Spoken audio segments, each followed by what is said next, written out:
أعوذ بالله من الشيطان الرجيم بسم الله الرحمن الرحيم الحمد لله رب العالمين الصلاة والسلام على أشرف الأنبياء والمرسلين سيدنا ونبينا أبي القاسم محمد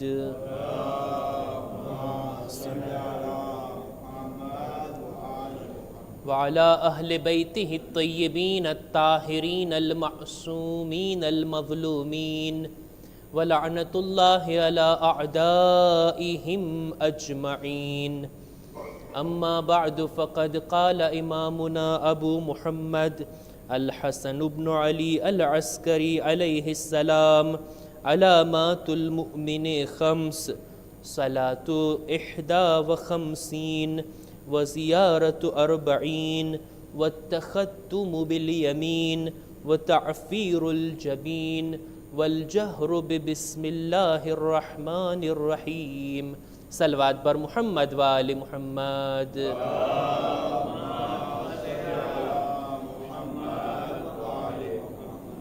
મજલિસના સિલસિલાની જે આપણે શરૂઆત કર્યા હતા કે ઇમામે હુસૈન અલૈહિસ્સલામની કુરબાનીના મકસદો શું છે અને એ મકસદો જાણવાની સફરને આપણે શરૂ કર્યા અરબઈન સુધી અને લ્યો હવે અરબઈનનો દિવસ બિલકુલ બાજુમાં આવી પહોંચ્યો.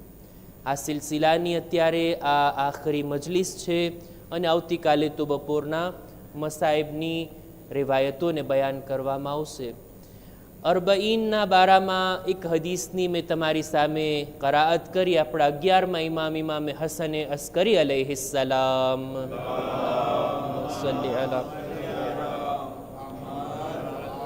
મુઅમિનની 5 નિશાનીઓને મૌલા બયાન કરે છે. મુઅમિનની 5 નિશાનીઓ. સૌથી પહેલાં તો 24 કલાકમાં 51 રકાત નમાઝ પડતો હોય, 17 વાજીબ અને 34 મુસ્તહબ. કેવી રીતના થાય ગણતરીનો અત્યારે સમય નથી. 51 રકાત નમાઝ. બીજું વત્તખતુમુ બિલ યમીન, પોતાના જમણા હાથમાં અંગૂઠી પહેરતો હોય. ત્રીજું તાફીરુલ જબીન, એટલે કે માટી ઉપર સજદો કરતો હોય. પોતાના સજદાના હાલતમાં પોતાની પેશાનીને ખાક ઉપર રાખતો હોય. કોઈ પણ ખાક હોય પણ આ ખાક ઉપર સજદો કરવો આ મુઅમિનની નિશાની. ત્યારબાદ બિસ્મિલ્લાહને બુલંદ અવાજથી પડતો હોય. આપણે દરેક નમાઝમાં અલ્હમ્દનો સૂરો કે બીજો કોઈ સૂરો પડતા હોય, બિસ્મિલ્લાહ બુલંદ અવાજથી પડવામાં આવતું હોય. ઝોહર અસરની નમાઝ કે જેમાં સૂરા ધીમેથી પડવામાં આવે પણ બિસ્મિલ્લાહ બુલંદ અવાજથી આ મુઅમિનની નિશાની. આ 4. અને 5મું વઝિયારતો અરબઈન.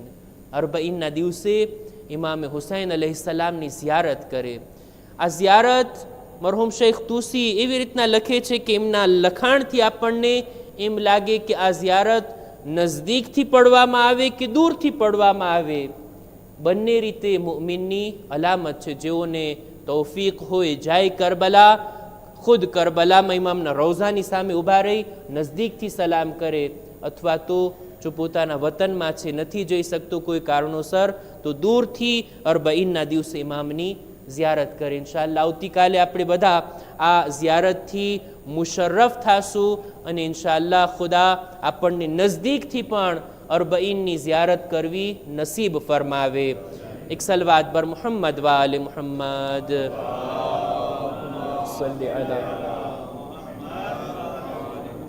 ઇમામના કયામના મકસદ, એ વાતને અત્યારે એક અંત સુધી, એક જગ્યા સુધી આપણે પહોંચાડી દઈએ. જો કે આ મૌઝૂનો હક અદા ના થઈ શક્યો, સમયનો પણ અભાવ અને આ મૌઝૂની ચર્ચા પણ બહુ લાંબી છે. 1-2 મકસદ નહોતા, 2-4 મકસદ નહોતા, ઓછામાં ઓછા 10 મકસદ મેં નોટ કર્યા છે કે ઇમામે હુસૈનના કયામના આ કુરબાનીના મકસદો. અમુક બાબતોને આપણે રજૂ કર્યા, આજે પણ એક રજૂ કરવું છે તે આ કે એ જમાનાની અંદર જે જિહાલતનો માહોલ હતો, ઇમામ ચાહતા હતા કે આ લોકોને જિહાલતમાંથી બહાર કાઢે, એ લોકોને જાગૃત કરે. એ માટે ઇમામે આ કયામ કર્યો. ક્યાંથી આપણને ખબર પડે? આ ઝિયારત અરબઈન કે જે છઠ્ઠા ઇમામથી મનકૂલ છે, છઠ્ઠા ઇમામની તાલીમ ફરમાવેલી આ ઝિયારત, એની અંદર એક જુમલો આપણને મળે છે કે વબઝલા મુહજતહુ ફીક લિયસ્તનકિઝા ઇબાદકા મિનલ જહાલા. ઇમામે હુસૈને પોતાનું ખૂન તારી રાહમાં આપ્યું છે કે જેથી તારા બંદાઓને જેહાલતમાંથી બહાર કાઢે. જેહાલત એટલે શું? આ કઈ જેહાલતની ચર્ચા છે? જેહાલત આપણા મગજમાં આ શબ્દ સાંભળતા જ એક અર્થ આવે આપણા મગજમાં. જેને વાંચતા લખતા ના આવડતું હોય, જે સ્કૂલે ના ગયો હોય, જે અભણ હોય, આપણી ક્યાં જાહિલ છે. અને જે કોઈ ભણેલું હોય, જેની પાસે ડિગ્રી હોય, સ્કૂલે ગયો હોય, લખતા વાંચતા આવડતું, આપણે એને કહીએ છીએ કે આ જાહિલ નથી, આ જાણકાર છે. અરબી ભાષામાં ઈ અર્થ નથી. એને કંઈક બીજું કહેવામાં આવે કે મારે એમાં દાખલ નથી થવું. જેહાલત એની અમુક કિસ્મો છે. જેહાલત એટલે શું? આ જેહાલત એને જો સમજવું હોય ને તો એનું વિરોધી, એનું કોંત્ર આપણે સમજી લઈએ.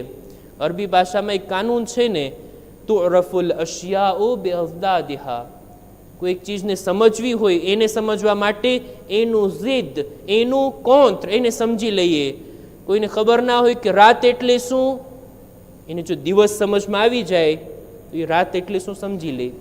નૂર એટલે શું, અંધકાર સમજમાં આવી જાય તો નૂર એને આપોઆપ સમજાઈ જાય. આ રીતના જેહાલત, જાહિલ હોવું, અરબી ભાષામાં એના બે કોંત્ર શબ્દો છે, બે વિરોધી શબ્દો છે. એક છે જેહલ, ઇલ્મના મુકાબલામાં. એક માણસ જાહિલ છે, મતલબ એ કે આલિમ નથી. ઇલ્મ ના હોય એટલે જહેલ. અરબી ભાષામાં આનો એક બીજું પણ કોંત્ર છે, જહેલ અક્લના મુકાબલામાં. આજથી 1000 વર્ષ પહેલા આપણા એક બુઝુર્ગ આલિમીદીને કિતાબ લખી, મરહૂમ કુલૈનીએ, જેનું નામ છે અલ કાફી, ઉસૂલ કાફી. એ કિતાબને આપણે ખોલીએ ને એનું પહેલું જ ચેપ્ટર આ છે, કિતાબુલ અક્લે વલ જહેલ. અક્લ અને જહેલની ગુફ્તગુ કરે છે. જેહાલત આ રીતના ઇલ્મની વાત નથી અહીંયા, બલકે અક્લની વાત છે. એક માણસ પાસે ઇલ્મ ના હોય ને એને જાહિલ કહી શકાય. એક માણસ અક્કલથી કામ ના લેતો હોય, નાદાન હોય ને એને પણ જાહિલ કહી શકાય. એ જમાનાના લોકો નાદાનીની અંદર જિંદગી જીવતા હતા. કેવી નાદાની! અને એવી નાદાની કે જેને આપણે કહી શકાય કે એ લોકો આગળ વધીને તપાસ કરીને સમજવા માટે પણ તૈયાર નહોતા. શામના લોકો ખાસ કરીને કેટલી હદે નાદાની હતી. અને એમને રાખવામાં આવ્યા હતા નાદાનીમાં, એમને રાખવામાં આવ્યા હતા જેહાલતની અંદર. એટલે જ અલગ અલગ મોકા ઉપર આપણને દેખાય છે ને કે કેવી નાદાનીનો એ લોકોએ સબૂત આપ્યો છે. બુધવારના દિવસે જુમ્માની નમાઝ પડાવવામાં આવી હતી કે નહીં? આ નાદાની નથી, બીજું શું છે? એક વેજીટેબલ, શાકભાજી આપણે એક મજલિસમાં બયાન કર્યા હતા, કુરજેત, દૂધી જેને કહેવાય, લૌકી, એને ઝિબાહ કરીને ખાવાનો હુકમ આપ્યો હતો અને લોકો એમ કરતા પણ હતા. આ નાદાની નથી, બીજું શું છે? મૌલા અલીની શહાદતના સમાચાર શામ સુધી પહોંચ્યા. અલી કત્લ થયા. ક્યાં કત્લ થયા? મસ્જિદની અંદર. શું કરતા હતા? નમાઝ પડતા હતા. હાલતે નમાઝમાં કત્લ થયા. આ લોકો અજબથી પૂછતા હતા, શું અલી નમાઝ પણ પડતા હતા? અલી મસ્જિદે પણ જાતા હતા? કેવી નાદાની, કેવી ગફલત, કેવી જહાલત! અને આ લોકો આગળ વધીને તપાસ પણ નહોતા કરતા. આ રિવાયતને મેં વાંચી નથી, પણ મેં મારા ઉસ્તાદથી સાંભળી છે કે એક બુઝુર્ગથી પૂછવામાં આવ્યું શામની અંદર, એક બુઝુર્ગથી પૂછવામાં આવ્યું શામની અંદર કે અલી કોણ છે? તો કે અલીયુન અબુ ફાતિમા, અલી ફાતિમાના બાબા છે. આટલી હદે નાદાની, આટલી હદે દૂર ઇસ્લામથી, ઇસ્લામના હકીકતવાળા ફેક્ટથી દૂર, આટલા બધા દૂર. આપણે એક વાક્યો એ પણ બયાન કર્યા હતા કે ચોથા ઇમામ જ્યારે શામ લઈ જવામાં આવ્યા, શામની બજારમાં એક બુઝુર્ગ આવીને આ રીતના ખુદાની હમદો સનાને શુક્ર કરે છે. ખુદાનો શુક્ર જેણે અમારા અમીરને ફતેહ આપી અને તમને કત્લ કર્યા. બુઝુર્ગ, એક બાળક કે નૌજવાન કે જવાન નહીં, બુઝુર્ગ, મોટી ઉંમરના હસ્તી, ખૂબ એને એટલી ખબર નહોતી કે આયતે તત્હીર કોની શાનમાં નાઝિલ થઈ. આ રીતના નાદાન રાખવામાં આવ્યા. તમને ખબર છે માવિયાનો હુકમ હતો, કુરાન પડવું હોય એટલું પડો, તફસીર કરવાની રજા નથી. તફસીર કરશું તો ખબર પડશે ને આયત કોના હકમાં નાઝિલ થઈ, આયતથી મુરાદ શું છે, આયત શું કહેવા માંગે છે, એનું પૈગામ શું છે. ના, નાદાનીમાં રાખો, ગફલતમાં રાખો. એટલી હદે નાદાની કે ઉમરે સાદ જ્યારે જંગની શરૂઆત કરે છે ને ત્યારે આ રીતના હુકમ આપે છે, યા ખૈલલ્લાહ ઇરકબી વબશરી બિલ જન્ના, એ અલ્લાહનું લશ્કર, તમે આગળ વધો અને તમને જન્નતની બશારત થાય. એ લોકો પોતાને શું સમજતા હતા? ખુદાનું લશ્કર સમજતા હતા. અને હુસૈનને કત્લ કરશું તો આપણને જન્નતના જવાનના સરદારને કત્લ કરી એમને જન્નતમાં જવું છે. આપણા ચોથા ઇમામની riwayat છે કે પાંચમા ઇમામની riwayat છે કે કુલ્લુન યતકર્રબૂન ઇલલ્લાહ બિકત્લિલ હુસૈન, ઇમામે હુસૈનને કત્લ કરવા આવ્યા હતા કુરબતન ઇલલ્લાહ, ખુદાથી એમને નજદીક થવું હતું. અસરના સમયમાં ઉતાવળ કરી રહ્યા હતા, જલ્દી ઇમામને કત્લ કરો, આપણે અસરની નમાઝ પડવી છે. આ લોકો કેવા નાદાન, કેવા જાહેલ, કેટલી ગફલત, કેટલા હકીકતથી દૂર હતા. એવા લોકોને બેદાર કરવાની જરૂર હતી. આવી નાદાની હજી ના ફેલાય, આવી ગફલતમાં દુનિયામાં કોઈ ના રહી જાય, એ માટે ઇમામ આવો કયામ કર્યા.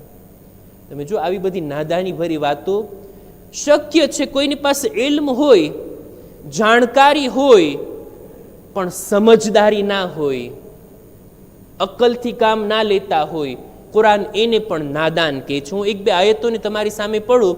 એક સલવાત બર મુહમ્મદ વાલે મુહમ્મદ.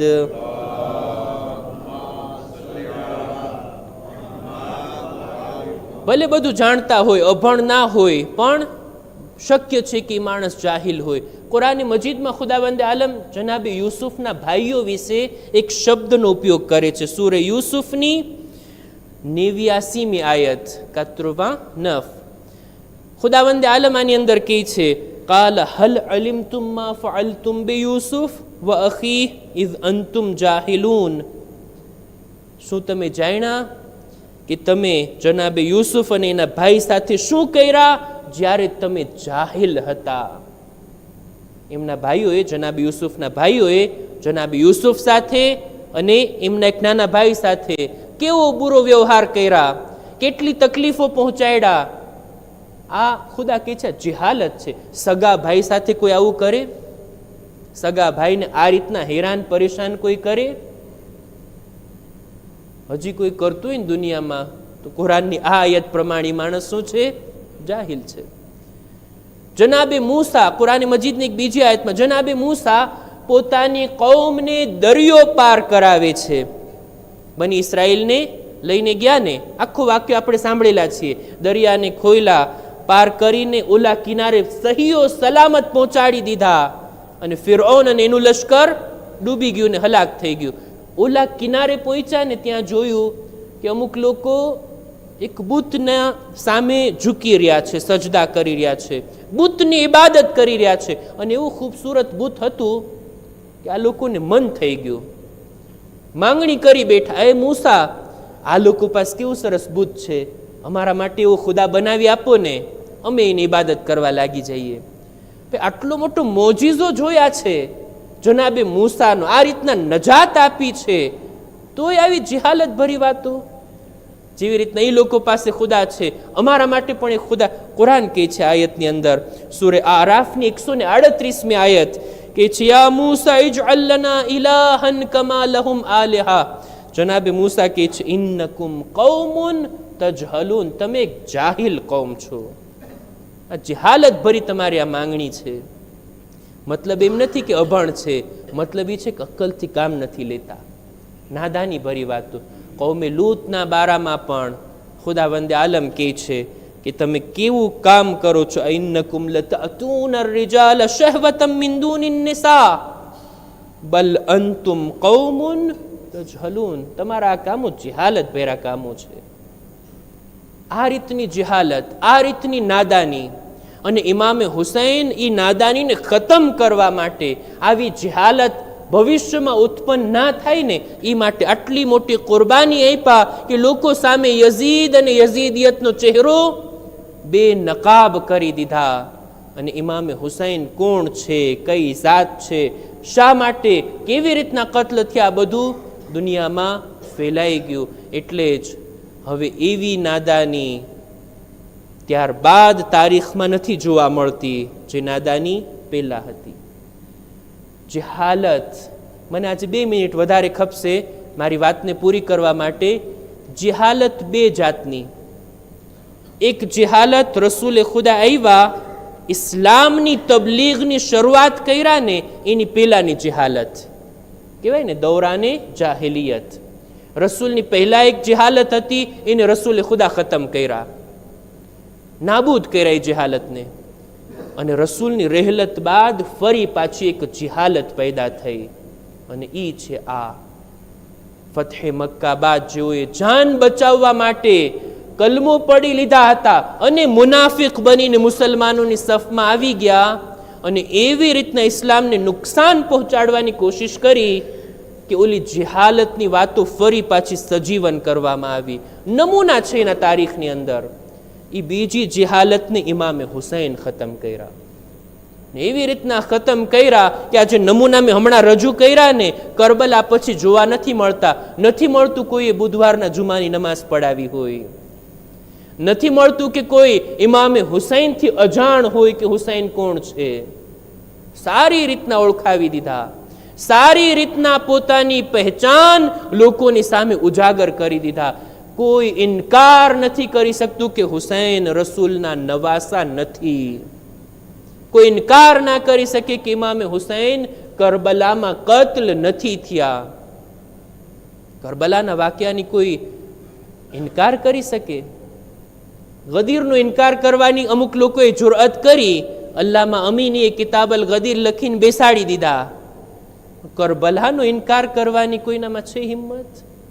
કે ના, કરબલાનો બનાવ બન્યો જ નથી, ઇમામ કત્લ થયા જ નથી, યઝીદે કંઈ કર્યું જ નથી, ઉમરે ના.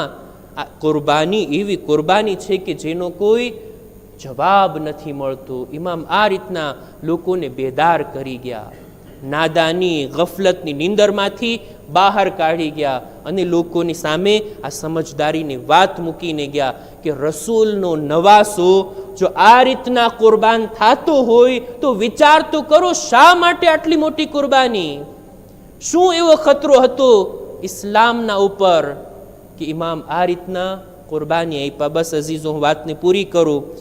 ખુદા ઇન્શાઅલ્લાહ ઇમામના આ કુરબાનીના મકસદને જાણવાની આપણને તૌફીક અતા કરે. અને આ જ મકસદો છે અઝાદારીના, કે જે મકસદો અઝાદારી થકી પૂરા થાય. ખુદા ઇન્શાઅલ્લાહ આપણને ઇમામ જેવા ચાહે છે એવા અઝાદાર બનવાની નેક તૌફીક અતા કરે. એક રિવાયત આજે વાંચી રહ્યો હતો. આપણા ચોથા ઇમામ પાસે એક ઊંટ હતું. ઇમામ 22 હજ આ ઊંટ ઉપર બેસીને કર્યા હતા. ચોથા ઇમામની શહાદત થઈ ગઈ ને ત્યારે આ ઊંટ બેચૈન થઈ ગયું. એને ખબર નહોતી કે ઇમામ ક્યાં દફન છે, પણ જ્યારે એને છૂટું મૂકવામાં આવ્યું, આ ઊંટ ઘરેથી નીકળી અને ચોથા ઇમામની કબ્ર પર પોતાનું મોઢું ઘસતું હતું અને ત્યાં બેઠું હતું. શા માટે?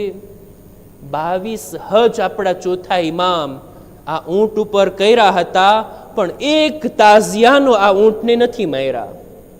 આટલી મુહબ્બત જોઈ છે ઇમામની, આટલી લાગણી જોઈ છે. ઇમામ જાનવરને પણ એક કોડા મારવાથી પરહેઝ કરતા હતા, પણ એ જ આપણા ચોથા ઇમામ કરબલાથી કૂફા અને કૂફાથી શામ કેટલા કોડા વરસાવવામાં આવ્યા છે. ઇમામ તો કૈદી હતા ને, અસીર હતા ને, જંજીરોમાં જકડાયેલા હતા, એમ છતાંય કોઈ હિસાબ નથી કે કેટલા કોડા ઇમામની પુષ્ટ પર વરસાવવામાં આવ્યા. જ્યારે જનાબે ઝૈનબને ભાઈનું સર નજરે પડતું, ભાઈની યાદ આવતી, બીબીઓ રડતી, શિમ્ર ચોથા ઇમામની પુષ્ટ પર કોડા વરસાવતો. જનાબે ઝૈનબ ગિરિયા કરતા ઊંટ પર બેસીને. અહીંયા શિમ્ર ચોથા ઇમામ પર જુલ્મ કરતો. ચોથા ઇમામ કહેતા, એ ફૂફી અમ્મા, તમે બાબાનું માતમ કરો, તમને તમારા ભાઈની યાદ આવે છે, તમે રડો. સૈયદે સજ્જાદ આ કોડા ખાવા માટે તૈયાર છે. એવી પુષ્ટ જખમી હતી કે જ્યારે ચોથા ઇમામને ગોસ્લ આપવામાં આવી રહ્યું હતું, પાંચમા ઇમામની નજર જ્યારે ચોથા ઇમામના બદન પર પડી, ઈ જખમો કે જે કરબલાના હતા એના નિશાન હજી ચોથા ઇમામના બદન પર મોજૂદ. અલા લઅનતુલ્લાહ અલલ કૌમિઝ ઝાલિમીન વસયઅલમુલ લઝીન ઝલમૂ અય્ય મુન્કલબિન યન્કલિબૂન. इन्ना लिल्लाह व इन्ना इलैहि राजिऊन. मातम हुसैन या हुसैन.